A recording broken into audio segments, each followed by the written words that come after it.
প্রিয় দর্শক, এটি হচ্ছে সেই পালকি। কখনো এই পালকি চোখ দিয়ে দেখার সুযোগ হয়নি। প্রিয় দর্শক, এখানেই চলছে হাত না দিয়ে বাঁশের পুল পার হওয়ার প্রচেষ্টা। এখানে এসে কিছু যদি না খেতে পারি তাহলে কি হয়? সেটা আমাদের হচ্ছে প্রিয় ভাই জিলাপি কিনছে, এখন হলো জিলাপি খাবো, কেমন লাগে।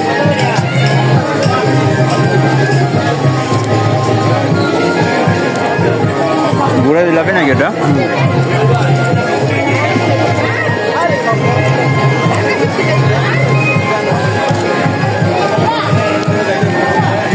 খুব মজা ভাই, একবার ন্যাচারাল গুড়ের জিলাপি এখানে বিক্রি হচ্ছে। প্রিয় দর্শক, এখন আমরা হাঁটছি সেই জাদুঘরের দিকে। সোনারগাঁও সেই নামকরা একটি জায়গা, এবং এখানে যে জাদুঘরটি রয়েছে সেই জাদুঘরটি দেখার জন্য আমরা আবারও হাঁটা রওনা শুরু করলাম। এবং এর পাশে দেখতে পাচ্ছেন এত সুন্দর হচ্ছে ফুলের বাগান, এবং পতাকা দিয়ে অন্যরকম এক সৌন্দর্য বিলাসিতা বহন করছে। অবশ্যই পাশে থাকবেন, এই সৌন্দর্য অবশ্যই দেখানোর জন্য চেষ্টা করবে ইনশাআল্লাহ। এটি সেই শিল্পাচার্য জয়নুল ও লোক ও কারুশিল্প জাদুঘর। বাংলাদেশের প্রাচীন ঐতিহ্য রক্ষার্থে বাংলাদেশের লোক ও কারুশিল্প ফাউন্ডেশনের উদ্যোগে গঠিত এই জাদুঘর, যা ঢাকা অদূরে সোনারগাঁয়ে অবস্থিত। এর অবস্থান ঢাকা থেকে 25 কিলোমিটার দক্ষিণ পূর্বে এবং ঢাকা চট্টগ্রাম মহাসড়ক থেকে প্রায় 1 কিলোমিটার অভ্যন্তরে।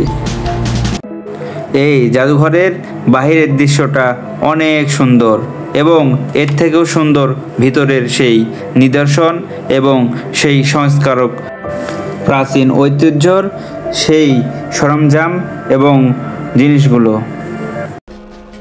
আবহমান গ্রাম ও বাংলার লোক ও সংস্কৃতি ধারাকে বিকশিত করার উদ্দেশ্যেই 1975 খ্রিস্টাব্দে 12ই মার্চ শিল্পাচার্য জয়নুল আবেদিন সোনারগাঁয়ে ঐতিহাসিক পানাম নগরীতে একটি পুরনো বাড়িতে প্রতিষ্ঠা করেন এই লোক ও কারুশিল্প ফাউন্ডেশন। আসুন এর ভেতরে দেখে আসি কি সুন্দর সুন্দর নিদর্শন রয়েছে।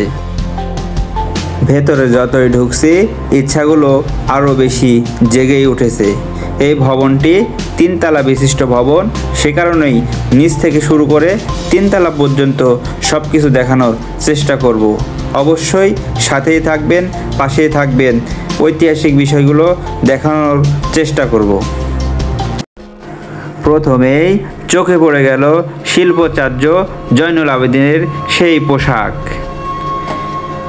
দেখেই চোখ সরাতে পারছি না পোশাক থেকে, তাই মনে মনে চিন্তা করতে থাকলাম, মানুষই নেই কিন্তু পোশাক এখনো জীবিত।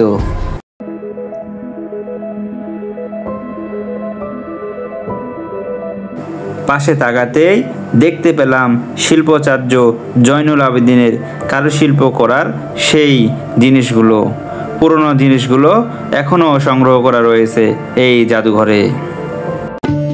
শুধু তাই নয়, এখানে আরও অনেক কিছু রয়েছে সেই সময়কার, সেই আমলের। এ যেন এক অন্যরকম দৃশ্য, দেখেই মন এবং হৃদয় ভরে উঠছে।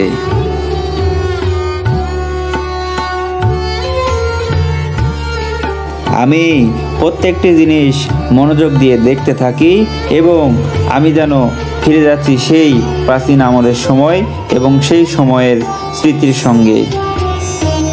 অনেক পর্যটক এখানে এসেছে এগুলো দেখার জন্য। কেউ ছবি তুলছে, কেউ ভিডিও বানাচ্ছে, এবং কেউ দেখেই মজা পাচ্ছে অন্যরকম।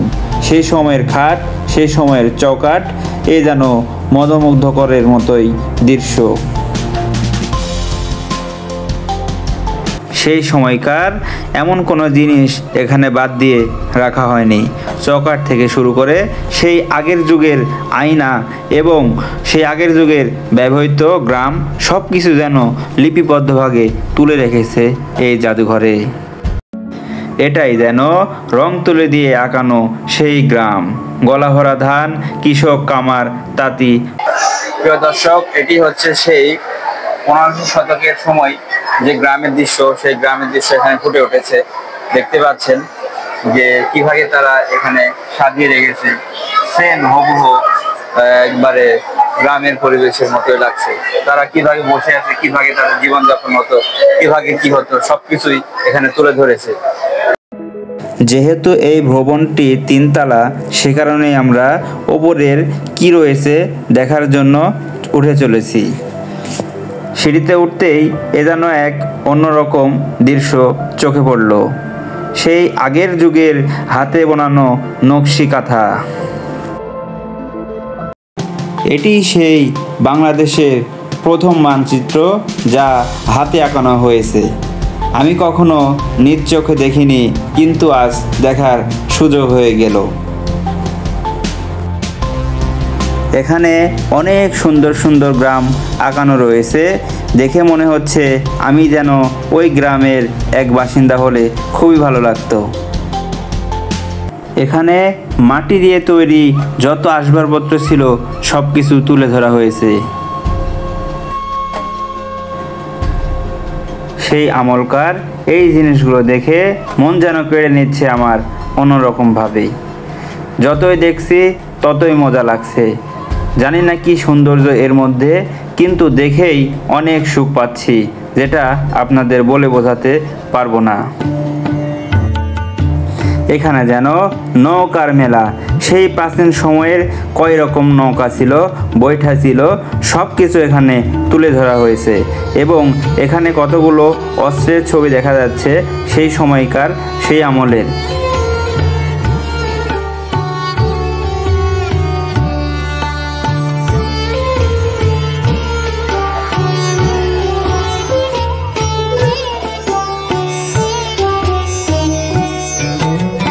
প্রিয় দর্শক, এখানে রয়েছে সেই অনেকবার শুনেছি শীতল পাটি।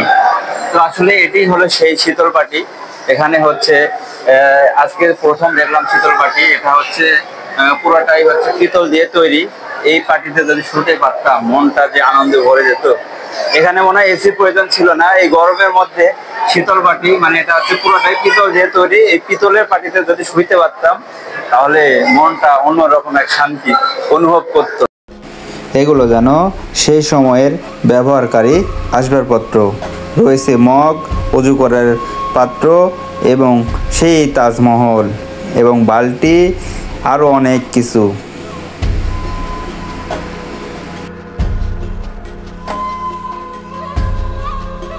এখানে রয়েছে ঢোল, তবলা, ড্রাম। আগের সময় এই জিনিসগুলো দিয়ে তারা গান বাজনা করত। এখানে অনেক প্রকার সেই সময়কার বাদ্যযন্ত্র সাজানো রয়েছে।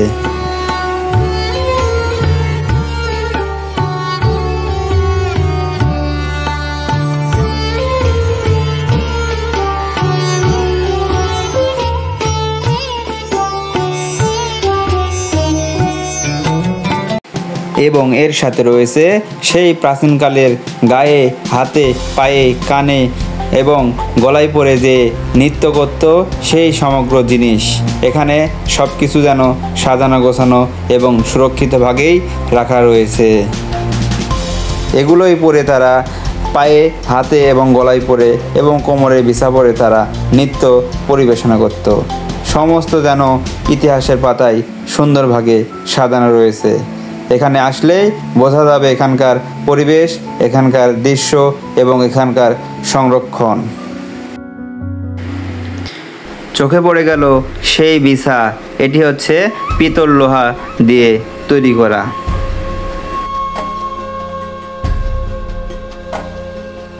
এখানে দেখতে পাচ্ছেন সেই কানের দুল এবং গলার মালা। এগুলোই পরে সেই সময়ের মানুষগুলো নৃত্য করত, পরে বেড়াতো। এটাই হলো সেই ইতিহাস, এটাই হলো সেই সংরক্ষণ। সমস্ত কিছু দেখেই মন যেন অন্যরকম এক ছোঁয়াতে খুঁজে বেড়াচ্ছে।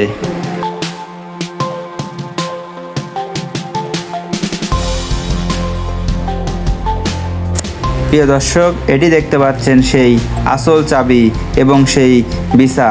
কখনো আমি আসল চাবি কেমন এবং কি রকম সেটা কখনো নিজের চোখে দেখিও নি, শুনিও নি। এখানে এসেই প্রথমে দেখতে পাচ্ছি আসল চাবি। এখানে গলার, মাজার এবং কানের সেই জিনিসগুলো সংরক্ষণ করা রয়েছে। আমি ভাবছি যে তারা এত ভারী কিছু পরে কিভাবে ঘুরে বেড়াতো এবং কিভাবে থাকতো, কারণ এটা দেখলেই তো অসুবিধা মনে হচ্ছে, পুরা যেন একটি লোয়ার চেন। প্রিয় দর্শক, এটি হচ্ছে সেই পালকি। কখনো এই পালকি চোখ দিয়ে দেখার সুযোগ হয়নি, কারণ হচ্ছে যে এই পালকি শুধু সিনেমাতে দেখেছি এবং টিভিতে দেখেছি। এই পালকিতে আজকে নিজের চোখে দেখতে পারবো, মানে এটা কখনো আশা করিনি। আসলে এই পালকি দেখে অনেক আনন্দ লাগছে। এই পালকিতে চড়েই যখন আগের মানুষ বিয়ে করতো নতুন বধূ এবং নতুন বর নিয়ে, এই পালকিতে চড়েই তারা নতুন শ্বশুর বাড়িতে পদার্পণ করতো। যাবো, কিন্তু একবারও কোনো জায়গায় ধরবো না, এই চুক্তি হয়েছে। যদি আমি একবারও না ধরে যাইতে পারি তাহলে আমাকে পেট চুক্তি কাচ্চি খাওয়াবে। দেখেন আপনারা, দুই পাশে আরো 2টা ব্রিজ আছে, মোট 3টা, কিন্তু এইখান থেকে কেউ যাচ্ছে না। আর গেলেও সবাই ধরে যাচ্ছে, কিন্তু আমি যাব, একবারও ধরবো না।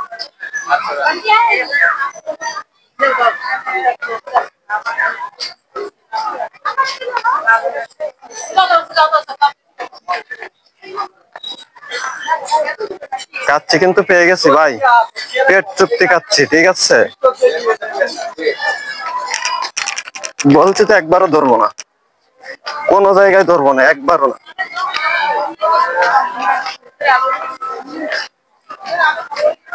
গেম সাকসেস, জিতে গেছি। এই জাদুঘরটি অনেক বড় হওয়ার কারণে এর ভেতরে রয়েছে 5টি পুকুর এবং খোলা মাঠ।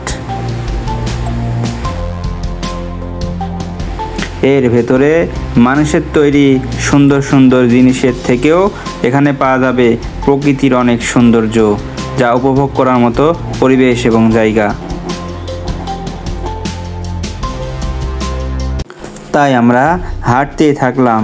এ যেন শেষ করার মতো পরিবেশ না, যতই যাচ্ছি ততই আকর্ষণ বাড়ছে। এই রাস্তার পথ ধরে গেলেই সামনেই পাওয়া যাবে লোকজ উৎসব। এখানে প্রত্যেক দিনই নতুন নতুন শিল্পী, বাউল গান এবং রবীন্দ্রনাথের চর্চা করা হয়।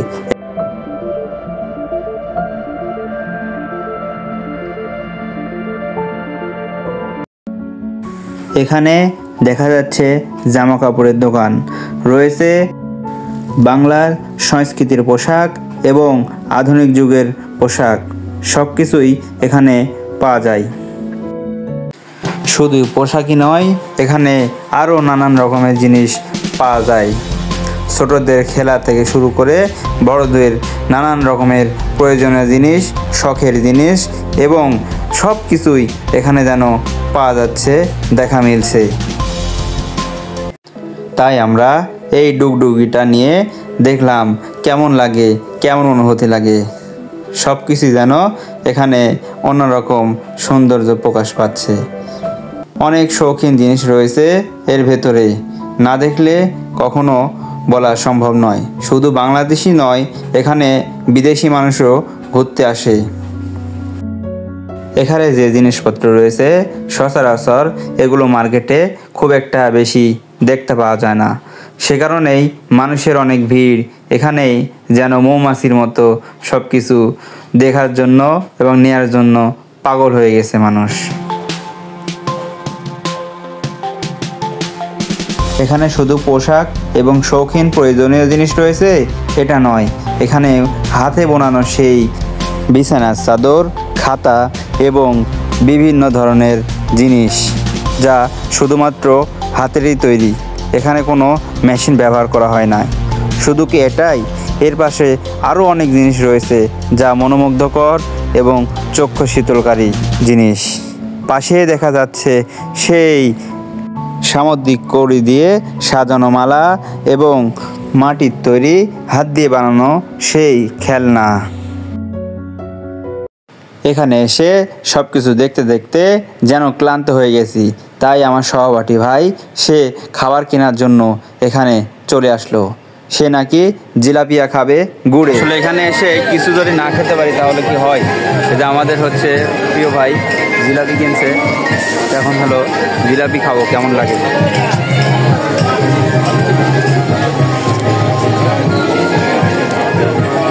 গুড়া জিলাপি নাকি এটা?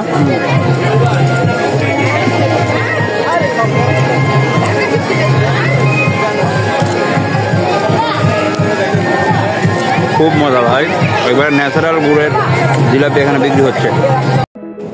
এখানে যেমন সর্দারের স্থাপত্য এবং মানুষের সংস্কৃতির সঙ্গে মিশে রয়েছে, তার সাথে রয়েছে খাবারেরও নানান পদের দোকান। এখানে বিরিয়ানি থেকে শুরু করে ফুচকা, চটপটি সব কিছুই পাওয়া যায়। এখানে আসলেই ভিতরে স্বাদ মতো এবং নিজের চাহিদা মতো খেতে পারবেন। এখানে এসে মনটা ঠান্ডা হয়ে যাচ্ছে এই প্রকৃতির সঙ্গে।